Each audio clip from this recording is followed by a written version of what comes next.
민수기 12장은 잘 아시는 것처럼 미리암이 벌을 받은 내용입니다. 민수기 12장 9절부터 16절. 자, 오늘의 주제는 영적 질서를 세우는 징계와 회복. 영적 질서를 세우는 징계 그리고 회복. 자, 12장 9절입니다. 여호와께서 그들을 향하여 진노하시고 떠나심에 구름이 장막 위에서 떠나갔고 미리암은 나병에 걸려 눈과 같더라. 아론이 미리암을 본즉 나병에 걸렸는지라. 아론이 이에 모세에게 이르되 슬프도다 내 주여, 우리가 어리석은 일을 하여 죄를 지었으나 청하건대 그 벌을 우리에게 돌리지 마소서. 그가 살이 반이나 썩어 모태로부터 죽어서 나온 자 같이 되지 않게 하소서. 모세가 여호와께 부르짖어 이르되 하나님이여, 원하건대 그를 고쳐주옵소서. 여호와께서 모세에게 이르시되 그의 아버지가 그의 얼굴에 침을 뱉었을지라도 그가 이레 동안 부끄러워하지 않겠느냐. 그런즉 그를 진영 밖에 이레 동안 가두고 그 후에 들어오게 할지니라 하시니, 이에 미리암이 진영 밖에 이레 동안 갇혀 있었고 백성은 그를 다시 들어오게 하기까지 행진하지 아니하다가 그 후에 백성이 하세롯을 떠나 바란 광야에 진을 치니라. 아멘. 자, 오늘의 말씀 요약입니다. 하나님이 진노하시고 떠나시니 미리암이 나병에 걸립니다. 아론이 간청하자 모세가 미리암을 고쳐달라고 기도합니다. 하나님은 미리암을 진영 밖에 이레 동안 가두라고 하십니다. 이스라엘 자손은 미리암이 다시 들어오기까지 행진하지 않다가 그가 돌아온 후에 행진의 바란 광야에 진을 칩니다. 아멘. 미리암이 들어온 후에 행진해서 바란 광야에 진을 칩니다. 자, 9절부터 12절의 소주제는 나병에 걸린 미리암, 13절부터 16절은 모세의 중보 기도. 지도자에 대한 비방은 하나님의 진노를 사는 일이다. 이 진노라고 하는 말은 우리말로 하면은 존엄한 존재가 몹시 노하는 것, 이것을 진노라고 하죠. 보통 우리가 얘기할 때는 우리 같은 사람들한테는 화낸다 이렇게 표현하지만 진노한다고 표현을 합니다. 그럼 하나님께서 진노하신 배경이 뭡니까? 그것이 1절과 2절이죠. 모세가 구수여자를 취하였더니 그 구수여자를 취하였으므로 미리암과 아론이 모세를 비방하니라. 그러니까 구수여자를 취한 것 때문에 그런 것처럼 보이지만 2절에 들어가면 그들이 뭐라고 말해요? 여호와께서 모세와만 말씀하셨느냐? 우리와도 말씀하지 아니하셨느냐? 이게 무슨 얘기예요? 한마디로 말해서 너만 잘났냐 뭐 이런 거거든요. 그러니까 그냥 표현하면 그냥 이 얘기를 하는 거예요 지금. 그런데 야, 너만 지도자냐? 우리도 지도자야. 너만 하나님 만나? 우리도 하나님 만나? 뭐 이런 거거든요. 그러니까 바로 뭐라고 표현되어 있어요. 이 말을 하매 여호와께서 이 말을 들으셨다 하면서 이제 쭉 말씀이 나오다가 하나님께서 모세를 칭찬하시고 이제 9절에 보면 뭐라고 되어 있어요? 여호와께서 그들을 향하여 진노하시고 뭐하심에? 떠나심에 이렇게 표현되어 있어요. 진노하신 하나님이 그분의 임재하심을 그들 가운데서 거두어 가시는 거죠. 그러면서 10절에 가면 또 어떤 말씀이 나와요? 구름이 장막 위에서 떠났다. 떠났다. 떠났다. 지금 이런 표현이 두 번 연거푸어 나오는 거죠. 자, 하나님의 임재를 그들 가운데 거두어 가시자 그 결과 어떤 일이 벌어집니까? 미리암은 나병에 걸려서 피부가 눈처럼 하얗게 변하고 말죠. 자, 10절. 구름이 장막 위에서 떠나갔고 미리암은 나병에 걸려 눈과 같더라. 아론이 미리암을 본즉 나병에 걸렸는지라. 근데 여러분 여기서 왜 아론도 같이 그랬는데 왜 미리암만 나병에 걸렸을까요? 이 궁금증 들지 않으세요? 왜 미리암만 징벌이 내려졌을까? 네, 아마도 이 일에 대해서는 아론보다는 미리암이 더 적극적으로 그랬던 것 같아요. 특히 1절과 관련해서 그걸 빌미로 해서 미리암이 더 주도적으로 앞장섰고요. 아론은 그냥 이렇게 동조했던 것처럼 보입니다. 아니면 또는 아닐 수도 있고 또 한편으로는 아론은 대제사장이잖아요. 그러니까 그런 이제 오늘 말하면 예배를 이제 집례해야 되는 그런 거룩한 직임을 맡고 있었기 때문에 그 직임이 계속 유지되게 하기 위해서 하나님께서는 벌을 내리지 않은 것처럼 그렇게 이해할 수도 있습니다.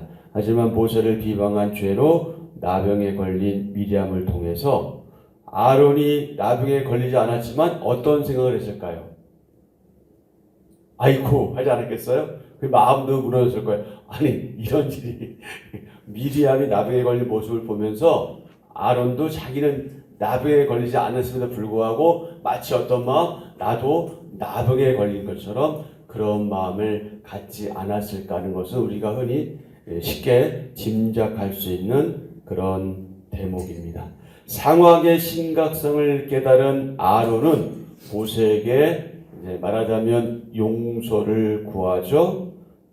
자신들의 어리석음과 죄를 고백하면서 미리암이 죽은 자와도 같은 비참한 상태에서 벗어나게 해달라고 요청합니다. 11절 12절 아론이 이에 모세에게 이르되 슬프도다 내 주여 우리가 어리석은 일을 하여 죄를 지었으나 본인들이 어리석은 일을 했고 그것이 죄가 되었다는 것을 지금 고백하면서 그럼에도 불구하고 뭐라고 요청하고 있어요? 그 벌을 우리에게 돌리지 마소서. 그 벌이 지금 중대한 거예요. 어느 정도로? 그가 살이 반이나 썩어 모태로부터 죽어서 나온 자같이 되지 않게 하소서. 더 이상 이 병으로 어려움 당하지 않게 해달라고 지금 요청하는 거죠. 하나님께서는 지도자를 비방한 일을 이런 일로 간주하시는 거죠. 질서를 세우신 누구에 대해서? 하나님에 대한 멸시로 간주하십니다.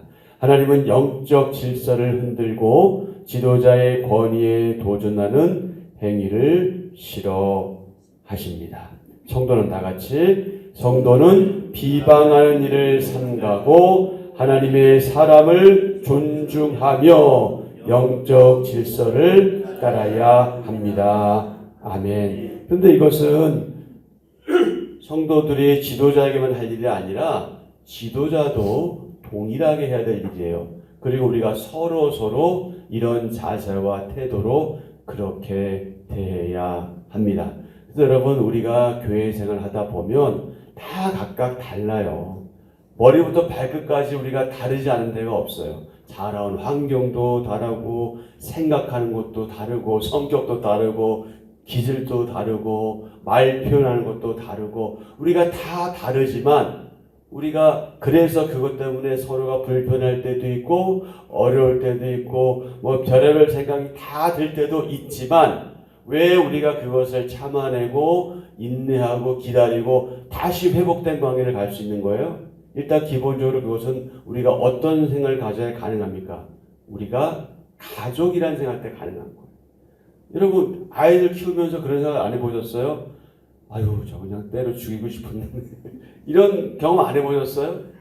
저는 가끔 해봤어요. 저 아이들 키우면서 특히 딸내미가 그 사춘기에 들어서면서 마스크 쓰고 막 말하지 않고 그냥 무언의 압력을 가할 때 얼마나 힘들었는지 몰라요. 마음속으로. 그러나 마음속 그런 일이 있다가도 어떻게 되는 거예요?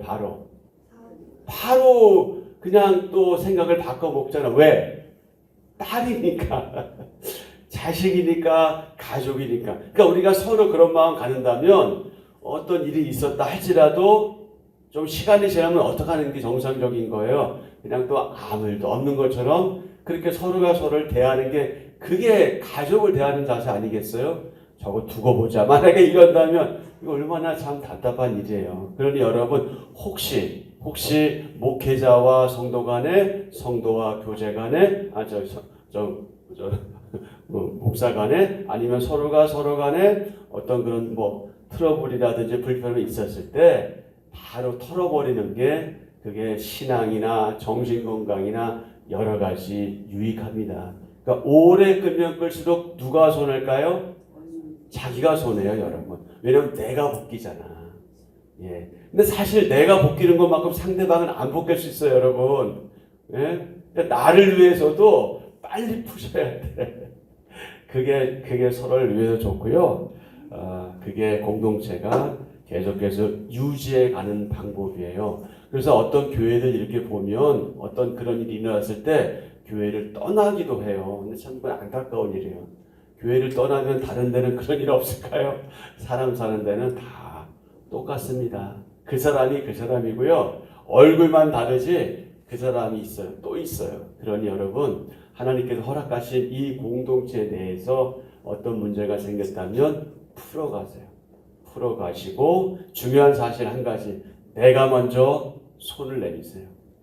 어떤 방법이든 그게 중요합니다. 그렇게 하셔야 돼요. 자, 왜 지금 이 얘기를 미리 드리고 있느냐? 바로 13절 때문에 그래요. 모세가 어떡합니까? 여호와께 뭐 했어요? 그냥 기도한 게 아니라 어떻게 했다고요? 부르짖었어요. 뭐 때문에 부르짖었어요? 네. 저 같으면 안 그랬을 것 같아. 나를 힘들게 해? 나를 불편하게 해? 혹시 이랬을지 모르겠어요. 제가 그렇다는 얘기가 아니라 그 정도로 지금 상황이 그렇잖아요. 지금 좋은 상황이 아니잖아. 가장 믿었던, 가장 신뢰했던 형제자매 아니에요? 네? 미리암과 아론이. 그런데 지금 이렇게 자기에 대해서 그렇게 하는 그 상대 얼마나 모세가 힘들었겠어요? 그런데 어떻게 하는 거예요, 지금? 부르짖잖아요. 그리고 뭐라고 기도하고 있어요? 하나님이여 원합니다. 한마디로 말해서 뭐 하자는 거예요? 그를 고쳐주옵소서 그러잖아요. 이게 쉽게 나오는 거 아닙니다, 여러분. 그렇게 쉬운 거 아닙니다.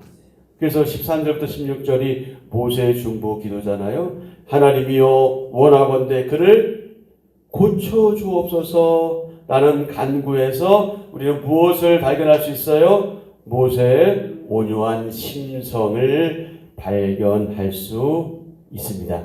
그래서 3절에서 뭐라고 말씀하고 있어요? 이 사람 모세는 온유함이 지면의 모든 사람보다 더하더라. 아멘. 자신에게 잘못한 사람을 내치지 않고 그를 위해 기도하는 이가 진정 어떠한 지도자이다? 온유한 지도자이다. 그러니 어제도 부탁했지만 오늘도 부탁합니다. 여러분, 제가 온유한 목사가 되길 위해서 여러분 기도해 주십시오.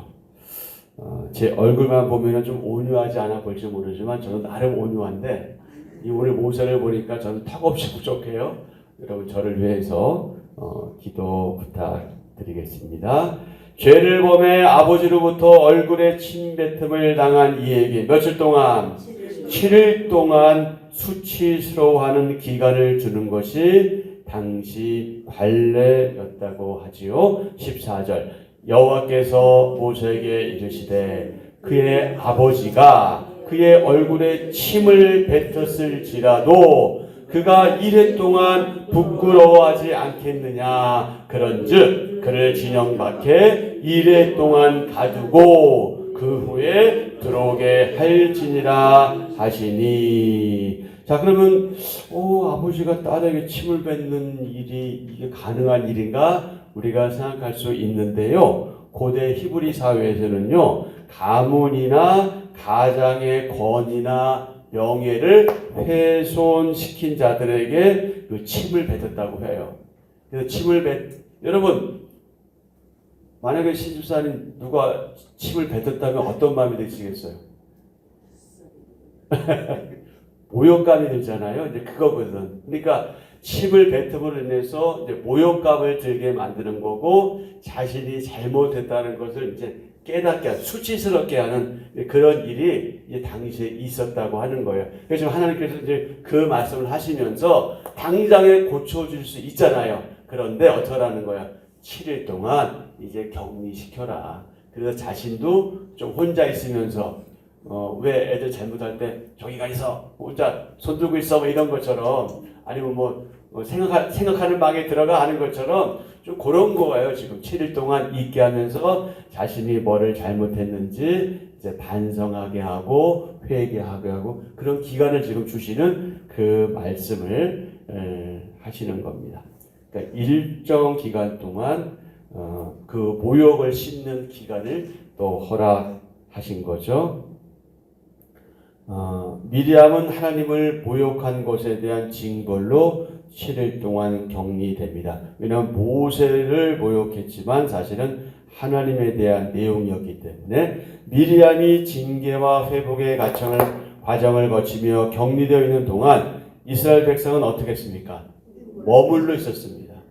그냥 놔두고 가도 될 텐데 가지 않고 머물러 있었지요. 15절 16절 이에 미리암이 진영 밖에 이레 동안 갇혀 있었고 백성은 그를 다시 들어오게 하기까지 행진하지 아니하다가 그 후에 백성이 하세롯을 떠나 바란 광야에 진을 지니라. 아멘. 한 사람의 시작. 한 사람의 회복을 기다리며 공동체가 하나 되는 모습입니다. 너무 아름다운 모습.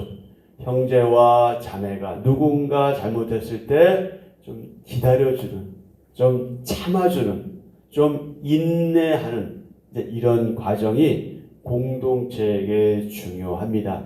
여러분, 그런데 우리는 참 부족한 사람들이다 보니까 교회 내에서 누군가 잘못했을 때 좀 가능하면 좀 말을 삼가고, 가능하면 말을 삼가고 그를 위해서 기도해 주는 게 필요한데, 우리는 너도 나도 꼭 그러려고 한 건 아니지만 자꾸 그것에 대해서 말하잖아요. 이것은 우리의 연약함을 드러내는 겁니다. 그럴 필요 없어요. 이걸 생각해 보세요. 내가 그 입장인데 다른 사람이 그것에 대해서 계속 얘기한다고 할 때 우리의 마음이 어떻겠습니까? 그것만 생각해도 우리는 다른 형제나 자매들에서 그럴 이유가 없어요. 그냥 여러분 그 자신이 힘들어요. 여러분, 저는 축구를 좀 좋아하는 사람인데요. 제가 좋은 기회가 됐을 때 볼을 못 넣었어요. 그럼 주위에서 막 뭐라고 하잖아요. 근데 제일 마음 아픈 건 누굴까요? 못 넣은 저예요. 저를 탓하거든. 왜 이걸 내가 못 넣었을까? 이거 충분히 넣을 수 있는데 내 실력으로 볼을 못 넣었을 때 공을 꼬링을 못 시킨 내가 제일 나를 탓하는데 자꾸 주위에서 탓하면 내 마음이 어떨까요? 그러면 어떻게 반응되는지 아세요? 너는 잘하냐? 이렇게 되는 거거든. 그러니까 우리가 제발 그런 일이 났을 때 자꾸 다른 사람의 그 허물, 약점, 부족함, 연약함 보지 마시고, 아이고 저 모습이 내 모습이겠지. 내 모습이 없고 내 모습이고 내 모습일 거야. 그러면 우리가 좀 더 여유를 줄 수 있잖아요. 기다려줄 수 있고. 그러니까 그런 자세가 우리 공동체에 필요하지요. 그러니까 말하자면 이스라엘 백성들이 그들 가운데 또 여러 가지 얘기를 들으면서 그랬대, 저랬대, 그렇게 많은 이야기가 있었음에도 불구하고 전체적으로는 어떤 거예요? 기다려줬잖아요. 미리암이 다시 돌아올 때까지 기다려준 거거든요. 그런 자세, 태도, 마음가짐이 우리 공동체에게 필요합니다. 그래서 한 사람의 회복을 기다리며 공동체가 하나 되는 모습이다. 계속해서요. 이웃의 죄를 용서하고 그를 위해 전심으로 뭐 할 때? 기도할 때. 그러니까 그럴 때 우리는 뭐 해야 된다? 기도해야 된다. 그 형제를 위해서, 그 자매를 위해서 기도해야 된다. 공동체는 하나됨과 회복의 은혜를 경험합니다. 아멘. 그럴 때 교회 생활이 재미있어요. 보고 또 보고 싶은 거야. 그러니까 각자 잘하면 되는 거죠.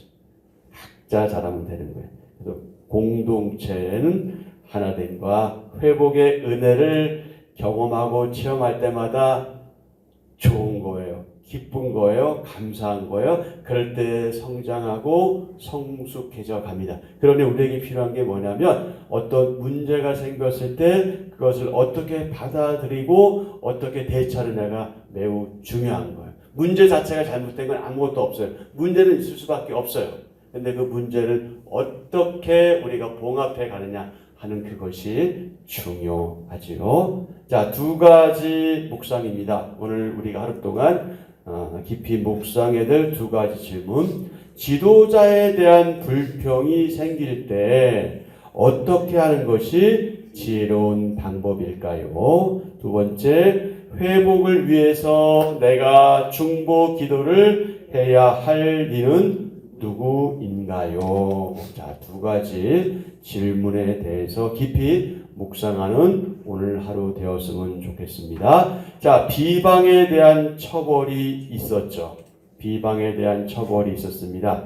하지만 오래 참고 기다리시며 진노 중에도 긍휼을 잊지 않으시는 하나님을 굳게 믿고 날마다 나아가는 저와 여러분이 되어야 하겠습니다. 회복의 은혜가 있죠. 회복의 은혜가 있습니다. 하나님의 진노로 미리암이 나병에 걸리고 나서야 이들은 자신들의 잘못된 행동을 깨닫게 되지요. 아론은 모세에게 용서를 구하며 미리암의 치유를 위해서 하나님께 기도해 달라고 요청합니다. 하나님은 모세의 기도를 어떻게 하시고 들으시고 마침내 미리암의 죄를 용서해 주시죠. 우리도 실수나 잘못으로 하나님을 진노하게 할 수 있습니다. 그래서 징계를 당하기도 하죠. 그때 빨리 자신의 잘못을 깨달아야 하죠. 그리고 철저히 회개해야 합니다. 하나님은 은혜가 풍성하신 분이십니다. 진노와 징계는 짧지만 은혜는 영원하다. 어느 때라도 긍휼이 풍성한 하나님을 의지하는 저와 여러분이 되어야 하겠습니다. 자, 마지막으로 한번 같이 하실까요? 하나님이 뭐뭐 하시는 교회. 아니, 두 글자. 뭐뭐 하시는 교회. 네, 뭐 많이 들어가겠지만 하나님이 기뻐하시는 교회. 하나님이 기뻐하시는 교회. 자, 하나님은요, 오늘 말씀과 관련해서 세 가지를 기뻐하신다. 뭘 기뻐하시냐? 회개하는 교회를 기뻐하신다. 회개하는 교회를 기뻐하신다. 두 번째, 하나님은 어떤 교회를 기뻐하신다? 기도하는 교회를 기뻐하신다. 사실 중보라는 것은 사실 우리는 중보할 수 있는 사람은 아닌데, 그러니까 표현상 그렇게 그냥 우리가 이해할 수 있는, 중보자는 오직 예수님밖에 없어요. 그래서 이 중보라는 말을 우리가 사람에게 쓰면 안 되는데, 그냥 우리가 서로 이제 이해하는 차원에서 이제 쓰는 거예요. 그러니까 특별히 중보 기도하는 교회를 기뻐하신다. 그러니까 다른 지체들을 위해서 기도하는 교회를 기뻐하신다. 세 번째는 어떤 교회를 기뻐하실까요? 끝까지 함께 협력하는 교회를 기뻐하신다. 여러분, 우리는 어쩔 수 없이 자주 실수하고 잘못해요. 근데 진짜 심각한 문제가 있죠? 그것은 실수하고 잘못하는 거, 그게 문제가 아니라 회개하지 않는 거예요. 돌이키지 않는 거예요. 자신의 잘못을 인정하지 않는 거죠. 다른 사람을 정죄하고 다른 사람을 판단하는 일은 잘하면서 자신의 잘못을 깨닫고 회개하는 모습이 없다면 이제 그게 문제가 되는 거예요. 오늘 본문의 사건은요, 믿음의 공동체가 바르게 세워지는 데 있어서 자신의 잘못을 깨닫고 회개하는 것이 얼마나 중요한가 하는 사실을 교훈하고 있고요. 세 가지 하나님이 기뻐하시는 교회를 말씀드렸는데, 하나님이 기뻐하시는 교회가 되기 위해서 힘쓸 때 교회는 어떻게 진다? 건강해진다. 건강해진다. 하나님이 기뻐하시는 교회는 회개와 중보기도의 은혜가 넘치고요. 모두가 함께하는 교회입니다. 그런 교회를 하나님이 지키시고 끝까지 함께해 주십니다. 우리 한빛전원교회가 바로 그런 교회인 줄 믿고 계속해서 그런 교회를 유지할 수 있기를, 저와 여러분의 애씀과 수고와 눈물과 땀과 기도로 이 일이 계속해서 가능해질 수 있기를 기대하고 여러분 사랑하고 축복합니다. 아멘. 자, 한절 묵상 옆에 보면은 마크란 분이 이런 얘기를 했죠. 주님이 세우신 리더를 판단하는 사람은 스스로 하나님 역할을 하겠다고 선언하는 것과 같다. 네, 한절 묵상입니다. 가장 좋은 치료제는 사랑입니다. 모세는 미리암의 치유를 위해 하나님의 은혜를 구합니다. 히브리어 성경은 제발이라는 단어로 모세의 간절한 마음을 보여줍니다. 모세는 진실하고 절박한 마음으로 미리암의 회복을 위해 기도했습니다. 하나님은 치료하는 여호와십니다. 출애굽기 15장 26절 뒷부분에 이렇게 말씀하고 있죠. 나는 너희를 치료하는 여호와임이라. 아멘. 믿음의 사람은 치유의 능력이 여호와 라파의 하나님께 있음을 알고 사랑으로 기도합니다. 사랑의 기도가 하나님의 능력을 만나면 치유와 회복이 일어납니다. 아멘. 아멘. 자, 오늘의 기도 함께 합니다. 하나님, 저를 향해 악평과 악담을 하는 이에게도 하나님의 사랑과 용서를 전할 수 있길 원합니다. 제 마음을 넓혀 주셔서 그를 위해 기도하며 하나님의 은혜를 구하게 하소서. 이 모든 과정을 통해 그 사람도 저도 하나님의 선하심을 삶에서 드러내는 충직한 일꾼이 되게 하소서. 예수님의 이름으로 기도합니다. 아멘. 아멘. 자, 오늘의 말씀 생각하면서 기도하시고요. 교회를 위해서 기도하실 때 특별히 환우들을 위해서 기도하시고, 이제 오늘 어떤 사건이 벌어지죠? 오늘 신약기도학교 개강하는 사건이 벌어집니다. 네, 오늘 한 12주, 13주 동안 열심히 달려가야 될 텐데, 여러분 신약기도학교를 위해서 기도하시, 특별히 그 강사로 섬기는 우리 최지수 사모를 위해서 기도 부탁드리고요. 그리고 모두 몇 분 정도 등록하셨어요? 24분 정도 했는데, 그 중에 한 분 또 다른 지역교회 권사님이 또 지나가시다가 또 보시고 또 등록하셨죠, 그분이. 네, 하여튼, 또 우리 교회가 또 주위에 선한 영향을 미칠 수 있는 그런 기회들이죠. 그래서 새로운 분들 특별히 잘 좀 영접해 주시고, 좋은 분위기로 그렇게 시작했으면 좋겠습니다. 우리 뭐 성경학교 지금 아닌데 아하자. 네, 오늘 하루 아하자 하면서 나가시고요. 나라 위해서 기도하시고 여러분 개인 기도하시고 이렇게 하루 일정 시작하시면 좋겠습니다.